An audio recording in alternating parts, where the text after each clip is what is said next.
ఒక ట్యాంకర్కు తెలియదు మనకి, అవునా కాదా?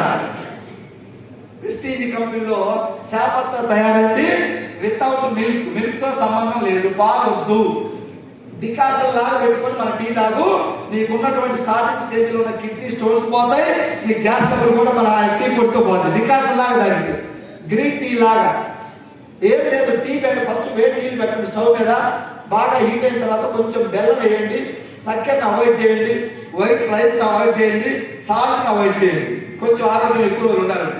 లేదా నా పని తొందరగా పోతానంటే చక్కెర తిను, షుగర్ తిను, రోజుకి 1 లీటర్ పాలు తీసుకుని 4 ప్యాకెట్లు వెళ్తుకుంటున్నారు. చెప్పేటోళ్ళే కానీ పాటించేటోళ్ళు కాదు కదా. ఎవరు పాటిస్తారో? నేను ఇప్పుడు చక్కెర నా బాడీలో 7 సంవత్సరాలు అయింది, చక్కెర షుగర్ లేదు, సాల్ట్ తగ్గించిన పూర్తిగా. పాల ప్యాకెట్ కూడా మా ఇంట్లోకి మా పక్కన అంటారు 13 లక్షల రూపాయలు పాలన కొండే ఎంత పిస్తారు అని ఇంకంటారు. 4 రోజులు బతకాలి భూమి మీద. ఇప్పుడు నేను నా కోసం కాబట్టి జనం కోసం బతకాలా? బతకాలా?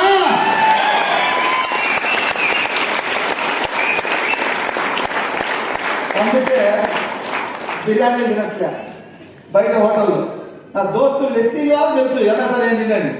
బయట వాడు కార్లు ఎక్కితే 13 లక్షలు వస్తున్నాయి, మాకు బిర్యానీ పెట్టిస్తుందే అనుకుంటాడు. నేను తింటే కదా నీకు పెట్టించేది. ఎండ కట్టుకొని ఇంటికి రావచ్చు.